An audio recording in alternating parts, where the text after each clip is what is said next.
very dangerous situation. Finally, change happened and a true patriotic government started their journey. Within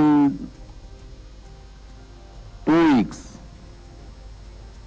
our bureaucrats, especially the land department under the guidance of Honorable Home Secretary and Chief Secretary, they are now ready to hand over a portion of land. Now we are ready to hand over 27 kilometer fencing land along with few border outpost lands and BSF infrastructure development land. আমরা আজকে মিলিত হয়েছি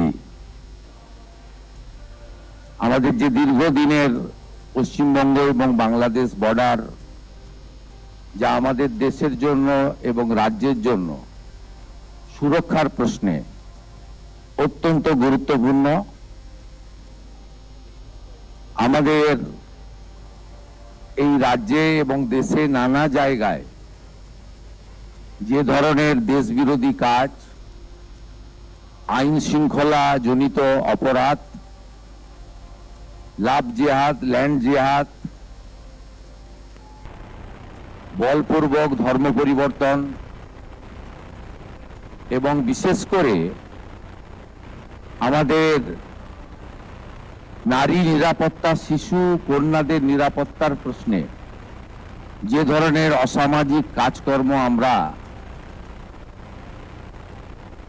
বৃদ্ধি লক্ষ্য করেছি এবং তার সঙ্গে যুক্ত যারা বিভিন্ন সময় বিভিন্ন প্রদেশে এবং এই রাজ্যে ধরা পড়েছে, তাদের মধ্যে একটা বড় অংশ বাংলাদেশ থেকে আসা অবৈধ অনুপ্রবেশকারী। ভারতবর্ষের সঙ্গে বাংলাদেশের সীমান্ত 4000 কিলোমিটার, পশ্চিমবঙ্গে 2200 কিলোমিটার। বাকি 4টে রাজ্যে ওখানকার রাজ্য সরকার বিএসএফ এর চাহিদা মতো পূর্ণাঙ্গ জমি হস্তান্তর করেছে। আমাদের এই রাজ্যে 2200 কিলোমিটারের মধ্যে 1600 কিলোমিটার ফেন্সিং রয়েছে। অ্যাপ্রক্স 600 কিলোমিটার ফেন্সিং এর জন্য আমাদের সীমান্তে যে কাঁটা তার সম্পূর্ণ করতে আমরা পারিনি। এর মধ্যে 555 কিলোমিটার এমন এলাকা রয়েছে যেখানে রাজ্য সরকার চাইলে বিএসএফ কে জমি দিতে পারত, কিন্তু রাজ্য সরকার, বিগত রাজ্য সরকার রাজনৈতিক কারণে, ভোট ব্যাংকের জন্য এবং তাদের যে হাই অ্যাপিজমেন্ট, তুষ্টিকরণ, তোষণের এজেন্ডা ছিল, সেই কারণে তারা হয়তো দেয়নি। মাননীয় স্বরাষ্ট্রমন্ত্রী 2016 রাজনাথ সিংজি পার্সোনাল ডিও লিখেছিলেন, দিদেন চিফ মিনিস্টারকে। পরে আমাদের পূর্বাঞ্চলের যে কোঅর্ডিনেশন মিটিং এই নবান্নতে হয়েছিল, যেখানে কেন্দ্রের বর্তমান স্বরাষ্ট্র এবং সমবায় মন্ত্রী অমিত শাহজি নিজে উপস্থিত থেকে তদানীন্তন মাননীয় মুখ্যমন্ত্রীকে পার্সোনাল অনুরোধ করেছিলেন। গোবিন্দ মোহনজি ভারত সরকারের স্বরাষ্ট্র সচিব, তিনি গত 1.5 বছরে শুধু চিঠি লেখা নয়, তদানীন্তন মুখ্য সচিব এবং আধিকারিকদের সঙ্গে অন্তত 5 থেকে 6টি মিটিং করেছেন, নিটফল শূন্য। আমরা বর্তমান সরকার আসার পরে দ্রুততার সঙ্গে এই ল্যান্ড হ্যান্ডওভারের প্রক্রিয়া শুরু করতে চলেছি। আজকে এর সূচনা লগ্নে আমরা 18 + 9 27 কিলোমিটার এলাকাকে সুরক্ষিত করার প্রয়োজনীয় জমি সরকারি এবং আমাদের প্রাইভেট ল্যান্ড যা পারচেজ আমরা করছি এবং তার সম্পূর্ণ অর্থ বিএসএফ আমাদের দিচ্ছেন, ভারত সরকার আমাদের দিচ্ছেন, আমরা সেটা সূচনা করলাম। আমি বিশ্বাস করি পশ্চিমবাংলার দেশপ্রেমিক জনগণ এবং আমাদের অত্যন্ত দক্ষ আধিকারিকরা তারা আগামী কিছুদিনের মধ্যেই যতটা জমি আমাদের দেওয়ার দরকার বা আমরা দিতে পারবো, যেখানে যেখানে সীমান্ত সুরক্ষার প্রশ্নে কাঁটাতার দেওয়া সম্ভব আমরা অতি দ্রুততার সঙ্গে তুলে ধরব। একটু পরেই আধিকারিক স্তরে মাননীয় ডিজি বিএসএফ, যিনি ওয়েস্ট বেঙ্গল ক্যাডারের একজন অফিসার, তিনি জঙ্গলমহলেও কাজ করেছেন 2008-9, আমি ওনাকে পার্সোনালি চিনি। তিনি পশ্চিমবঙ্গকে অত্যন্ত ভালোবাসেন। তাকে আধিকারিকরা জমি হ্যান্ডওভার করবেন। আপনাদের মাধ্যমে পশ্চিমবাংলার দেশপ্রেমিক রাষ্ট্রবাদী জনগণ এবং মুখ্যমন্ত্রী হিসেবে আমি এবং অন্যান্য আধিকারিকরা, অন্যান্য বিএসএফ এর অফিসিয়ালরা আমরা এই গুরুত্বপূর্ণ সন্ধিক্ষণে এই হ্যান্ডওভারের সাক্ষী হিসেবে থাকব। আমি এর সাথে দুটো বিষয় আপনাদের উল্লেখ করব জনগণের জ্ঞাতার্থে। স্ট্যান্ডিং আমাদের যে প্রসিডিওর ছিল তাতে বর্ডার ডিস্ট্রিক্টগুলোতে কোঅর্ডিনেশন মিটিং প্রতিনিয়ত করার বিষয় ছিল। দীর্ঘ কয়েক বছর ধরে পশ্চিমবঙ্গে বর্ডারে ডিস্ট্রিক্ট ম্যাজিস্ট্রেটদের পৌরোহিত্যে যে কোঅর্ডিনেশন মিটিং, যাতে বিএসএফ, স্টেট পুলিশ, কাস্টম সহ অন্যান্য সংশ্লিষ্ট বিভাগ যেখানে থাকার কথা, একটাও মিটিং হয়নি। নতুন সরকার 9/5/2026 দায়িত্ব নেওয়ার পরে আমরা দার্জিলিংয়ে এই ধরনের কোঅর্ডিনেশন মিটিং করেছি 19/5-এ দার্জিলিং এবং শিলিগুড়িতে। আমরা 18/5-এ করেছি জলপাইগুড়িতে। আমরা 18/5-এ করেছি কোচবিহারে। দক্ষিণ দিনাজপুরে হয়েছে 18/5-এ। 19/5-এ হয়েছে উত্তর দিনাজপুরের রায়গঞ্জ পুলিশ ডিস্ট্রিক্টে, ইসলামপুর পুলিশ ডিস্ট্রিক্টে। 18/5-এ হয়েছে মালদায়, মুর্শিদাবাদ পিডি, জঙ্গিপুর পিডিতে হয়েছে 18/5-এ, এবং নদিয়ার আপনার Krishnanagar PD 18/5, Ranaghat PD police district 18/5, north 24 পরগনাতেও 18 তারিখ হয়েছে বনগাঁ পুলিশ ডিস্ট্রিক্টে, 19/5-এ হয়েছে বসিরহাট পুলিশ ডিস্ট্রিক্টে, আর বারুইপুর পুলিশ ডিস্ট্রিক্টে সাউথ 24 পরগনাতে 14/5-এ হয়েছে। এটা এখন থেকে প্রতিনিয়ত হবে এবং প্রয়োজনে থানা স্তরে বিএসএফ এর সঙ্গে আমাদের অত্যন্ত সুদৃঢ় সম্পর্ক তৈরি করে আমরা আমাদের রাজ্যকে এবং দেশকে সুরক্ষিত করব। আমি আরেকটা ঘোষণা করে মূল কর্মসূচিতে চলে যাব। সেটা হলো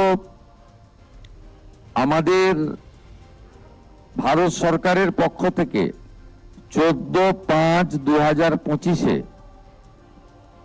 যারা অবৈধ বাংলাদেশি অনুপ্রবেশকারী তাদেরকে সরাসরি বিএসএফ এর হাতে হ্যান্ডওভার করার জন্য একটি নির্দেশিকা এবং তার সঙ্গে একটি আপনার অবৈধ অনুপ্রবেশকারীদেরকে হ্যান্ডওভারের আইন ভারত সরকারের পক্ষে under secretary government of India Pratap Singh Rawat পাঠিয়েছিলেন।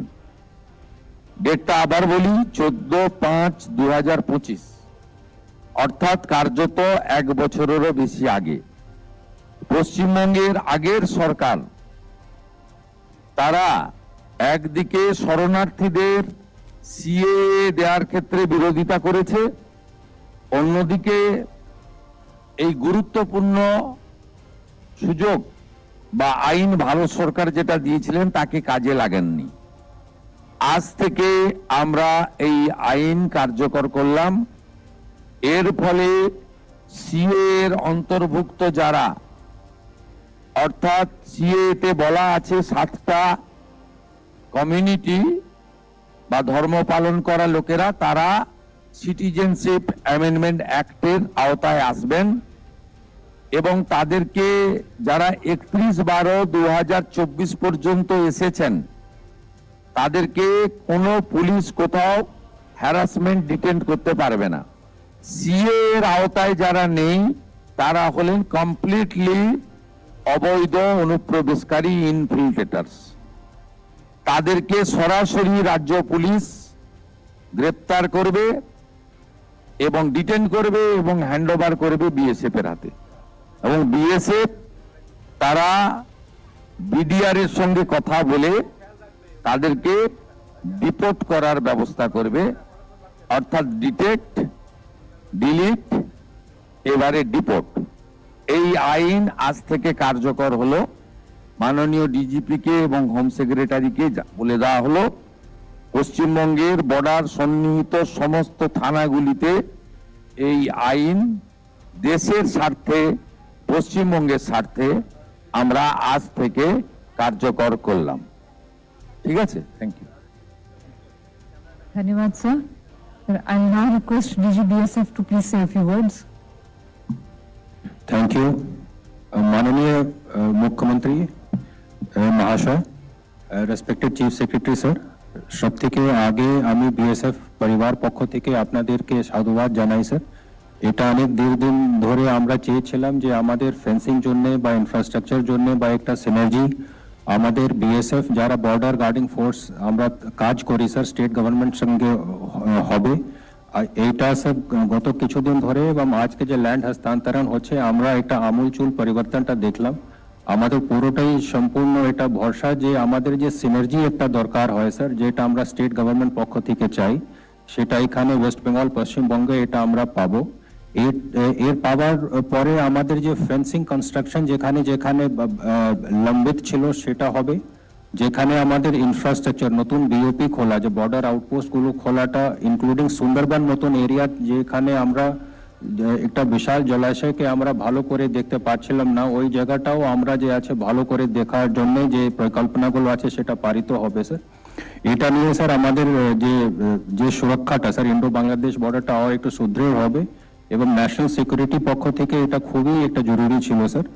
ইতিমধ্যে গত 10 দিন ধরে স্যার আমাদের অনেক ডিস্ট্রিক্ট লেভেলে বা অফিসাররাও এসেছেন, বিএসএফ এর প্রাঙ্গণে এসেছেন স্যার। ওনারা ঘুরে গিয়ে দেখেছেন কি কি আমাদের ইস্যুগুলো আছে।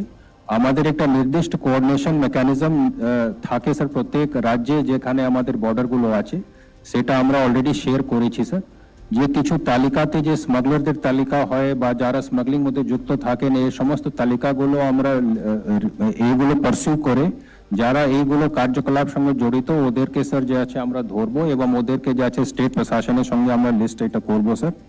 আমাদের পুরোটাই বিশ্বাস যে আমাদের বিএসএফ ইনফ্রাস্ট্রাকচারটা একবার হয়ে যাওয়ার পরে যে আমাদের বর্ডার সুরক্ষা और अधिक মজবুত হবে স্যার, এবং এটা লাভটা স্টেটও পাবে এবং ভারতবর্ষের যে আন্তরিক সুরক্ষা বা ন্যাশনাল সিকিউরিটি পার্সপেক্টিভে এটা দীর্ঘদিন ধরে যে আছে এটা জিনিসটাও পূর্ণ হবে স্যার।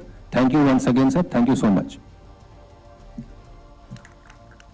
স্যার আপনার অনুমতি নিয়ে আমরা এবার মূল অনুষ্ঠানে চলে যাই sir. So we will request Chief Secretary sir and DG BSF sir to please come forward and handover of deeds relating to 43 acres of purchased land in 5 districts.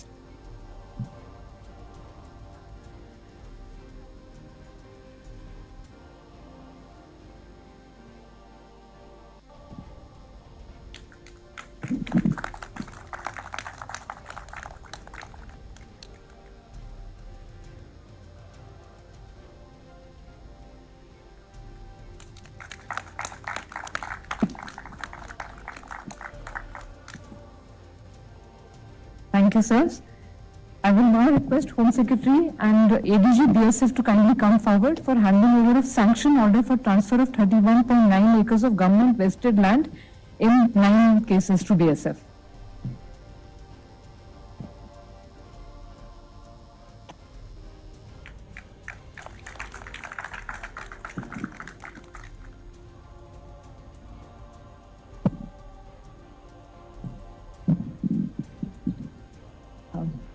So I request Home Secretary ma'am to please give the vote of thanks and close the program.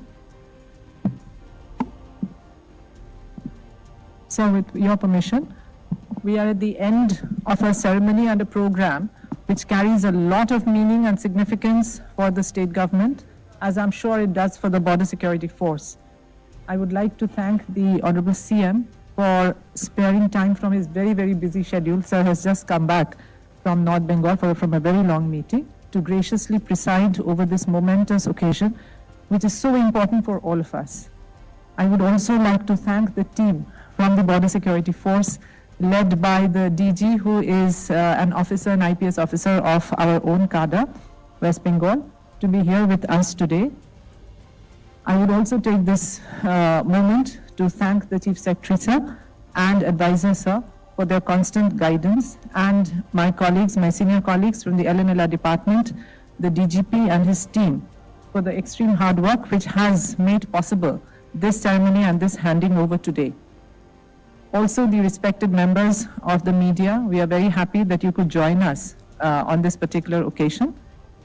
We are committed to continue this momentum which we have gathered to fulfill the very strong resolve of the state government and work in close coordination with BSF and with all the other stakeholders to ensure the protection of a very sensitive Indo-Bangladesh border, which is in the interest not only of our own state, but of national importance.